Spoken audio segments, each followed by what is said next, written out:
Եթե Մասի Սարի վրա նայեք շտրաֆ են անելու մարդկանց ամբողջ Երևանից ամենալավը գնան բրոկերներին ասեն, որ բան ոլորտ տները որտեղ Մասի վրա են, այդ պատուանը պետք է փակեք, քարերով, ինչ այդպես պետք է եւ երբեք չի կարելի այս մոտեցումը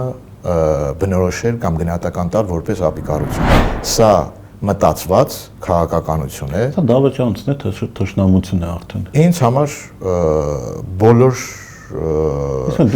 դավաճանության այդքան չէր կարա բան անել։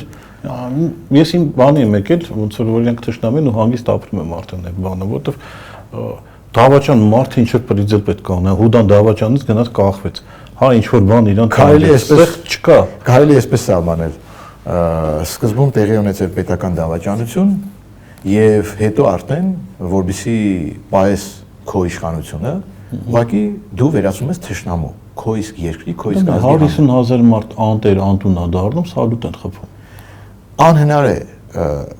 նորմալ մարդու համար կարեն այս քայլերը ուղղակի նստել եւ մեկնաբանել, որովհետեւ դա աբսուրդ է։ Երբ 120,000 մարդ 9 ամիս շրջափակված դու հանդիսանում ես, տվյալ պետությունը հանդիսանում է այդ երկրի գարանտը անվտանգության, սահմանադրությամբ ֆիքսված եւ տեղի է ունենում ռազմական հարձակում 120,000 մարդու վրա, կանայք, երեխաներ, ծերեր այդ 120,000-ի մեջ 10 միլիոնի կողմից դու հանդիսանելով տվյալ տարածքի տվյալ բնակչության գարանտը չես միջամտում, չես կատարում օրենքով սահմանված քո պարտականությունները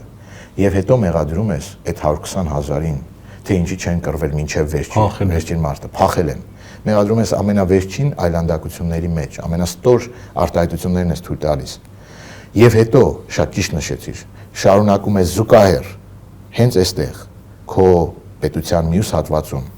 քեֆեր, խնջույքներ, ուրախություններ անել, նույնիսկ սկոր չես հայտարարում